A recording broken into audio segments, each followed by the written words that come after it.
Welcome to Modern Dogma, a Christian considering today's ideas. I'm your host, Elias. Welcome to part 4 of our series on politics. So as a quick review, in part 1, I tried to lay out a definition of what political conservatism and liberalism is, as the words are typically used today by most people. And then in parts 2 and 3, we covered my argument for political conservatism, which I believe has far more overlap with biblical values in contemporary America. Throughout our discussion, you may have noticed that I've been repeatedly referring to politics as a game. I've been using language like playing the game of politics. Now, I think many people, when they hear me talking about politics as a game, they think I'm making some sort of cynical statement about how corrupt the American political system is. And in part, that's true.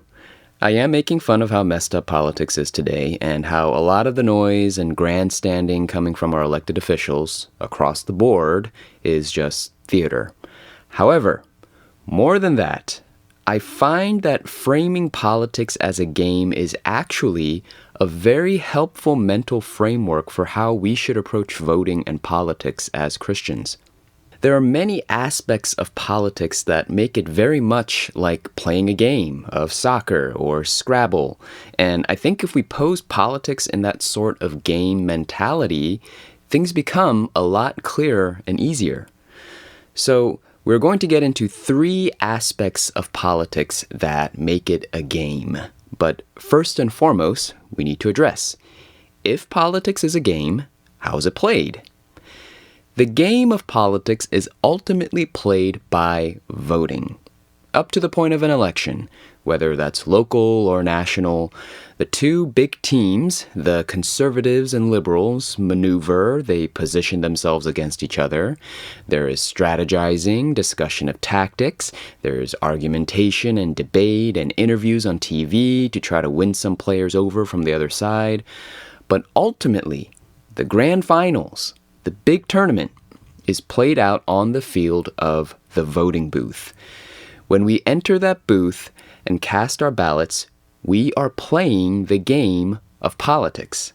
And that's the ultimate decision that many Christians really agonize over and feel confused about. There are a lot of questions about, what if I cast my vote the wrong way? Can I vote for so-and-so and he or she has such low moral character? What if my vote causes such and such catastrophic event to occur? What will that say about me as a Christian to be aligned with such a disastrous platform? And a lot of these common questions, I find, lead many believers to spiral into a paralysis of analysis. You just feel frozen with uncertainty and it causes you to be unable to make a decision. And I think the key to unraveling a lot of these confusions is to adopt a game mentality when it comes to how you vote. Now, as a disclaimer off the bat, I am not saying we should treat our privilege of voting in a trivial, flippant way.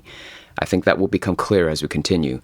But I am encouraging us to put politics and put the act of voting in its accurate place of importance in our minds.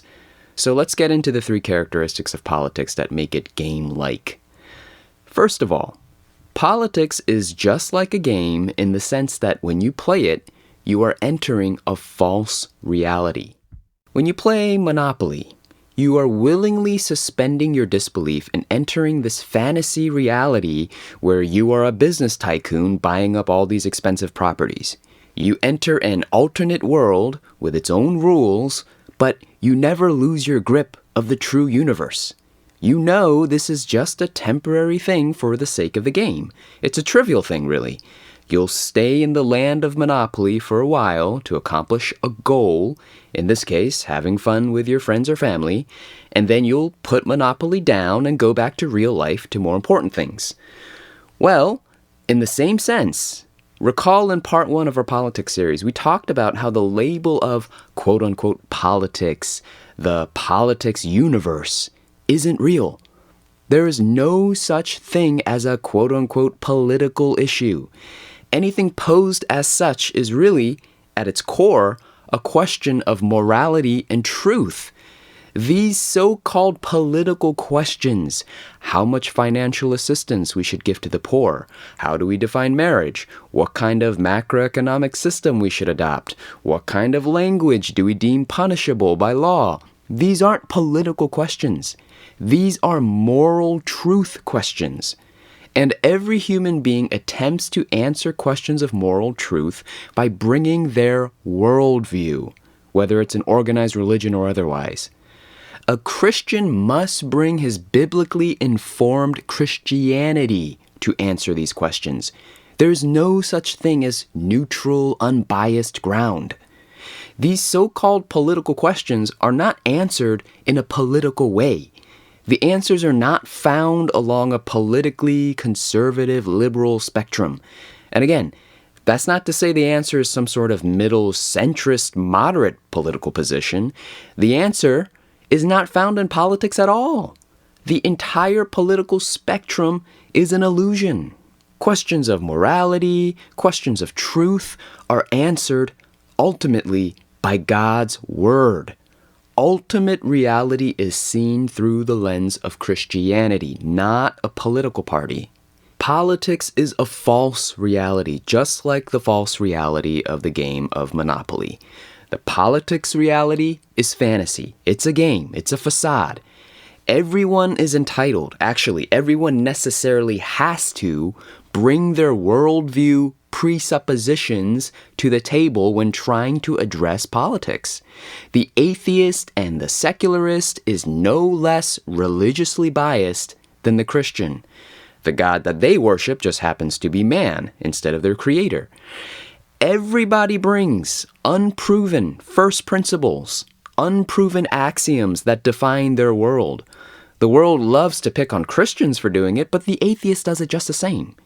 The axiom that there are some things that are good and some things that are evil is an unproven assumption.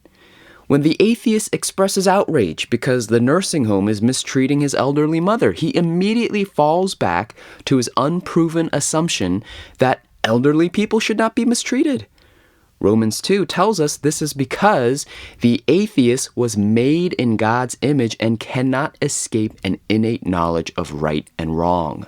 Now, the atheist may love to pretend to believe in some tortuous explanation, oh, we evolved over millions of years as a society to value taking care of our family members because it provides a net benefit to our species, blah, blah, blah. The atheist may love to pretend to believe in Darwinian evolution, but he certainly doesn't live like it. He lives like someone made in God's image. Someone with a strong intrinsic sense that the universe ought to be a certain way, even if such a way provides no evolutionary benefit. He doesn't live like a clump of evolved matter wandering through time and space at the whims of chemical reactions. He lives like a person, not a houseplant. So we Christians, when we enter the voting booth, we should recognize that we are entering this fantasy reality where every moral issue artificially boils down to choosing the conservative or the liberal. And we don't have to despair about that. We should understand that that's just how the rules of this political game universe goes. That's how you play it. I don't despair when I play Monopoly that the true intricacies of the real estate market isn't properly represented by the game. I know that when I play Monopoly, I'm suspending disbelief. I'm detaching myself from reality temporarily, because that's just how Monopoly is played. Those are the rules, and if I want to play it, I need to abide by those rules. In a voting booth, when I'm holding a ballot, the rule of the game is I need to make flattened, simplified, binary choices on all sorts of important moral questions. I can fill in the bubble as a conservative, or I can fill the bubble as the liberal. I can vote yes, or I can vote no. That's just how politics is played. Now, if you want to express your more subtle opinions on these moral truth issues, you do it outside of the fantasy reality of politics. You do it in your home, with your friend you invited over. You do it face to face with your unbelieving coworker in a gentle and gracious way. You do it in real life. You don't try to talk about the complexities of the real estate market in the game universe of Monopoly. You do it outside of Monopoly. It's the same way with the game of politics. The game is not designed to express who you are as a person with all your complex moral convictions. Now, the world is unable to see the politics game in this manner. They are stuck in this false matrix-like mirage of politics. Non-Christian conservatives and liberals get so upset when their political loyalties are threatened because this game reality has become ultimate reality to them. Their political affiliation is their religion, and they bring all their religious zeal in defending it. But we Christians must retain our firm grasp on true reality. We must be unashamed to bring the Bible to truly speak to the issues of welfare, fiscal policy, monetary policy, hate speech laws, abortion. Any issue that is called a political issue, we should see through the facade and recognize that because politics is just a game, its reality is fantasy. The true issues go deeper than the Republican-Democrat divide. And even when we enter the politics game realm and cast our votes, as I would argue, casting our votes generally on the side of the conservatives, we must do so with a biblical theological motivation. We don't have some a priori loyalty to conservatism. We are committed to the Bible first and foremost. And because we are committed to the Bible, that leads us to play the politics game in a conservative manner. The second way politics is a game is, like any game, it is defined by competing teams. Just like basketball or Scrabble, there are opposing sides that are working against each other with all their might. So in part 3, we talked about how American politics is partisan and divisive for 2 reasons. On the one hand, politics is divisive because people are angry, hate-filled sinners. Politics is ugly and divisive because people are ugly and divisive. So in this sense, you're tempted to think, why pick a side in this game? Why pick between 2 bratty kids squabbling with each other? Let's try to be the peacemaking parent in the room. That would be true, except for the fact that there is a second reason politics is divided today, and that is because the right-left political battle also partly reflects a real spiritual war between God and Satan, respectively. Now, let me quickly add, you need to balance both truths. So no, I am not saying every individual Republican or conservative is a saint and fighting for the sake of Jesus. In fact, the majority of Republicans, who are not truly Christians, as much as they love to pander to the church and pretend they are, the majority of conservatives are thoroughly secular and hypocritical, and to be frank, I find them almost as problematic as the left. And the inverse is also the same. No, not every individual Democrat or liberal is a spawn of the devil. I expect there to be individual, self-professing liberals out there that are genuine brothers and sisters in the Lord. I would argue that they are confused in this one theological area, but they are no less family. And we all have theological blind spots. We shouldn't rush to judge each other for that reason. What I am saying is that a subset of the conservative versus liberal political war is the war between light and darkness. So you can go back and listen to part 3 if you want more details on my thoughts here.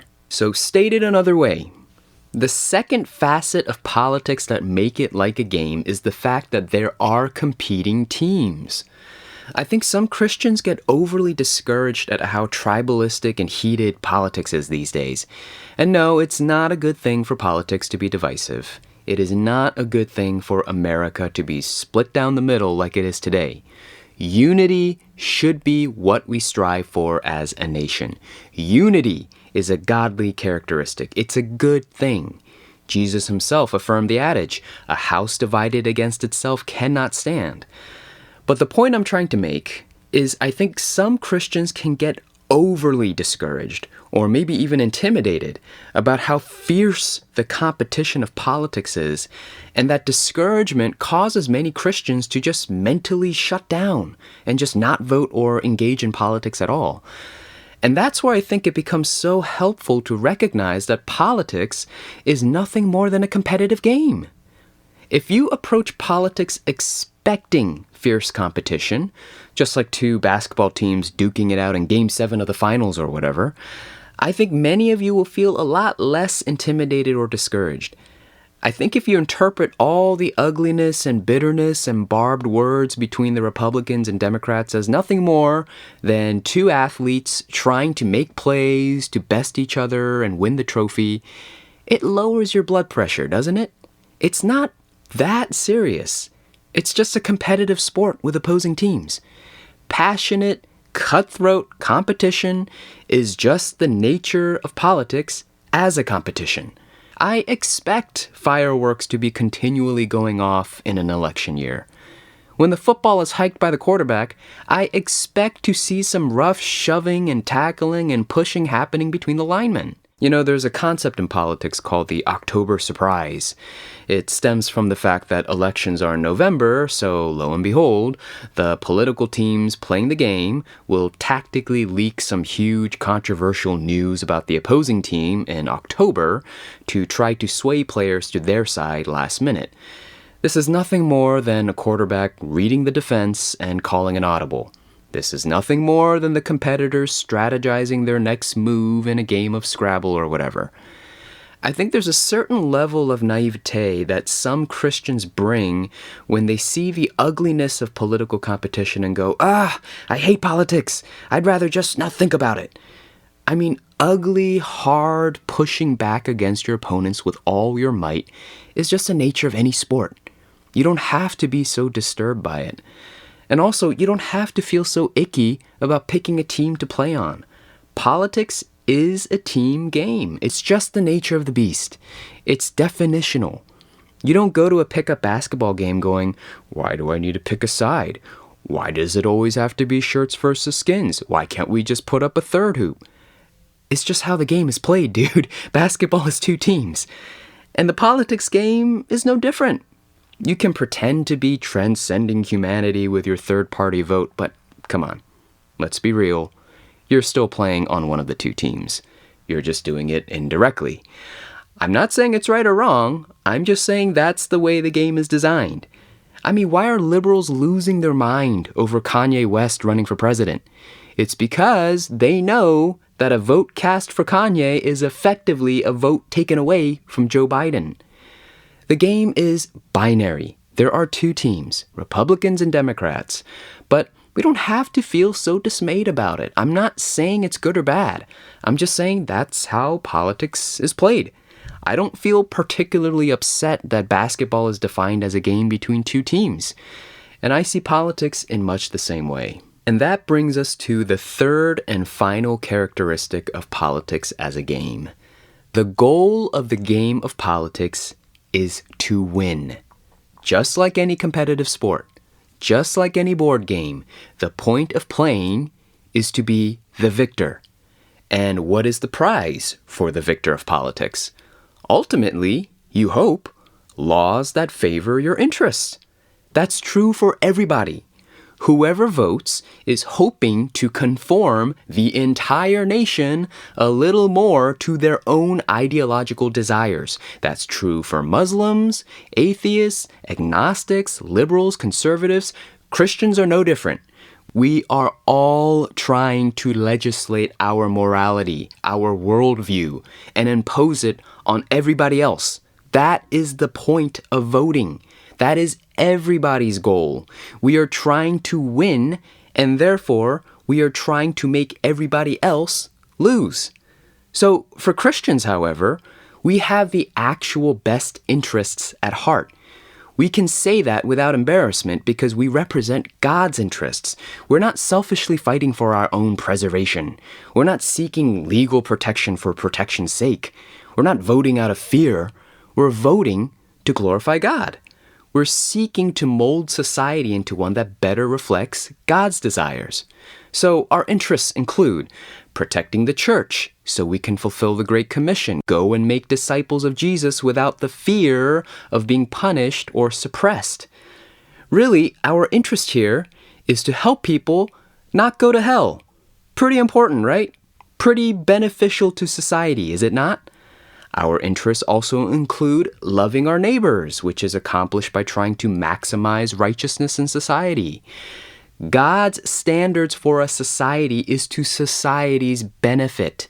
Whether or not the world recognizes we're trying to help them, the truth is that when Christians seek to influence the culture with Christian values, it is in their best interest. So when we try to protect families, which are the building blocks of a healthy society, by defining a marriage accurately or incentivizing both parents to stick around and raise their children, we are providing a service to the world.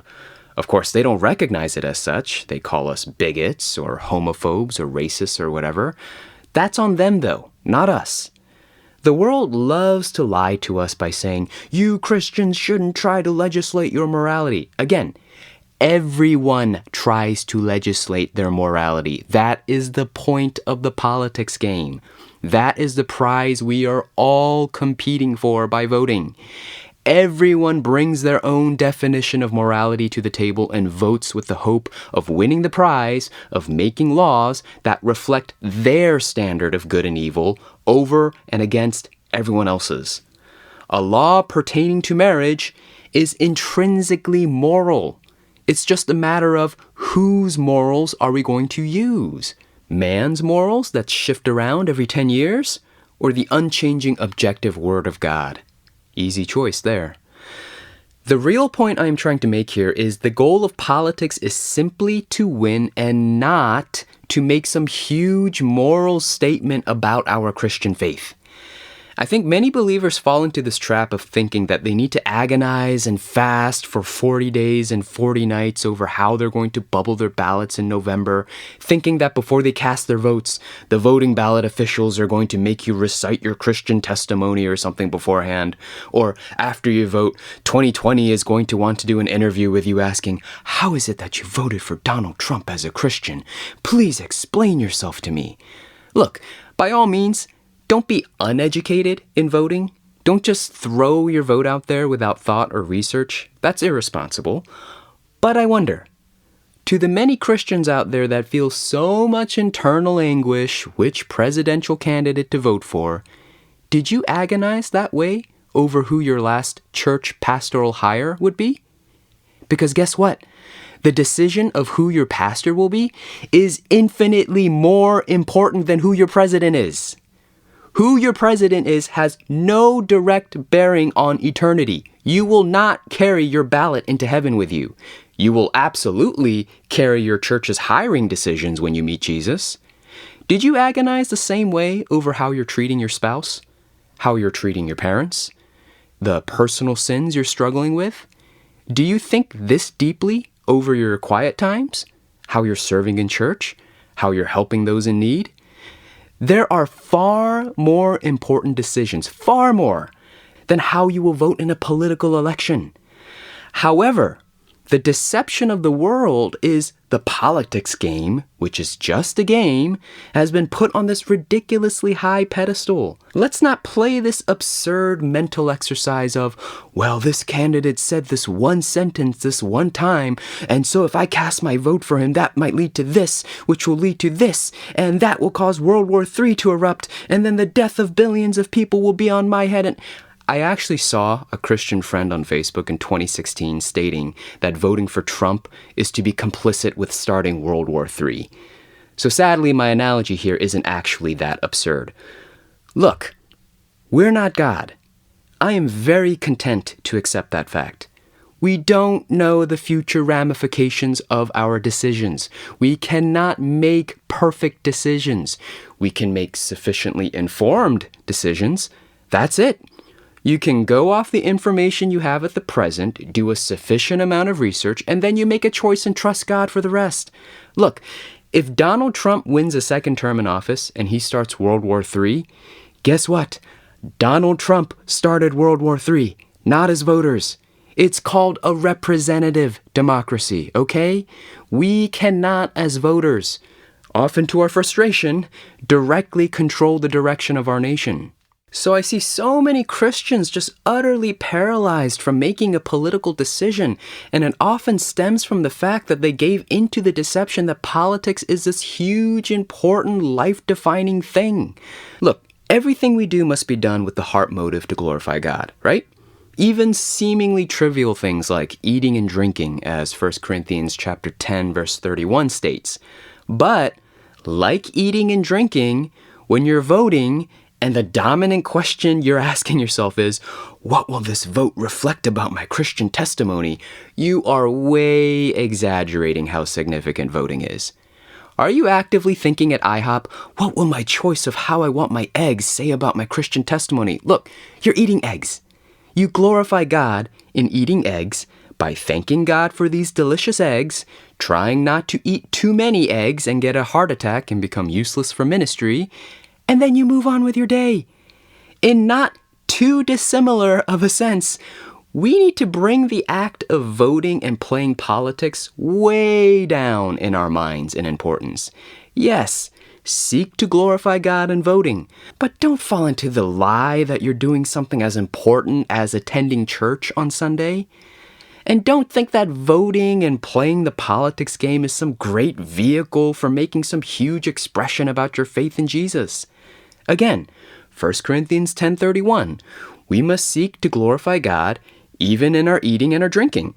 Could God use our order at IHOP and turn it into an opportunity to witness for Christ? Sure. God can do anything. Is that likely? Do we expect that to happen often? No. Most of the times you glorify God by enjoying delicious eggs and thanking Him for it. The end. Voting is not an intelligible way to express your Christianity. It is not designed to be. It is designed to be a way to play a game with the hopes of winning favorable laws. That's it. That is its primary purpose. 99% of the time, you will glorify God in voting by bringing a pure heart motive, seeking to support the better, not perfect, but better candidate, seeking to support the better laws, and thanking God that we live in a time and place where we can have some small impact on our government in this way. Don't try to make the politics game do something it was never designed to do. Voting is not a morally comprehensible act. So first of all, your vote is supposed to be secret, okay? It's kind of an important cornerstone of a functioning democracy.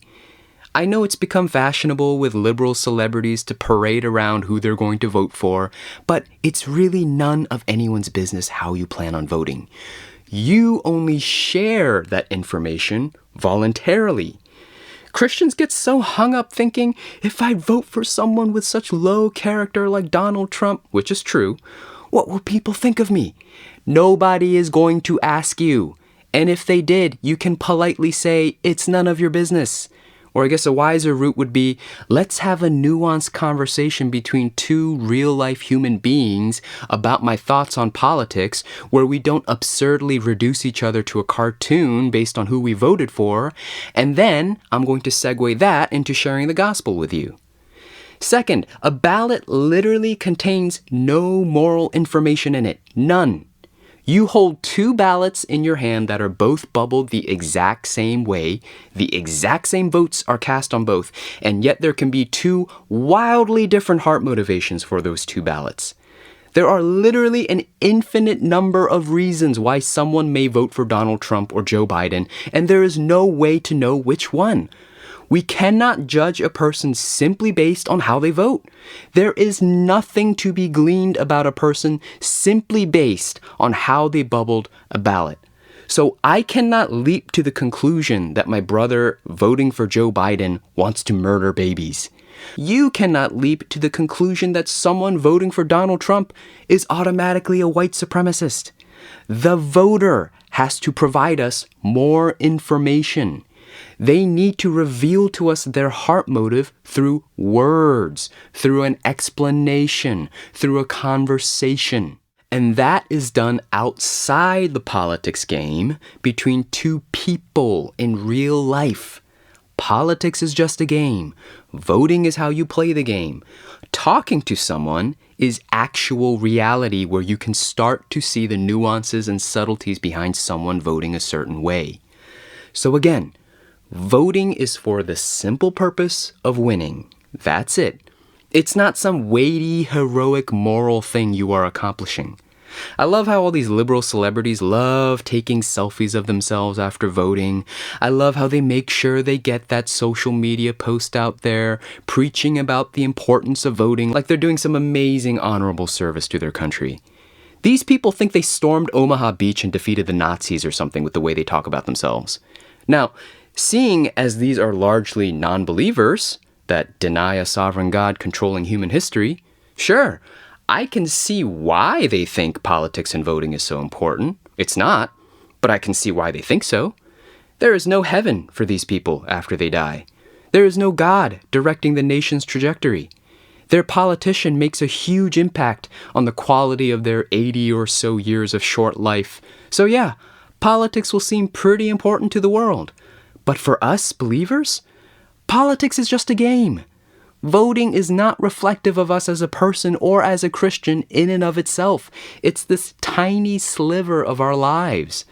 Now, voting is important. I've said politics is important in the past episode, and I say it again here. It's not nothing. But let's keep its importance proportional. The way you take care of your friend that just lost his job from the COVID pandemic, taking care of your elderly parents, the way you raise your kids, your service in church, are way more important than anything you will ever do in a voting booth. If you feel paralyzed from making a decision this November because you feel the weight of the universe on your shoulders, I've got to burst your bubble here. First, your vote isn't as important as you might think it is. I'm sorry. It's just a matter of statistics. There's a lot of people out there. Second, you may want to consider redirecting that mental energy into more important matters in your personal spiritual life. That all being said, let's work hard to stay united as Christian brothers and sisters leading up to and after the election. I know I said some strong things about political liberalism in these past few episodes, and I stand by them, but it is possible to disagree with family members and still love them and not look down on them. You can disagree with someone and still respect them. Imagine that. There are many analysts out there worried this might be a very controversial election that might be legally contested right up to the point of inauguration. I fear things might get very ugly for secular society. But the church has a great opportunity the next several months to show how different we are from the world. To the world, politics is ultimate reality, but to the church, it's just a game. Thanks for joining me today on Modern Dogma. Men err, God is sovereign.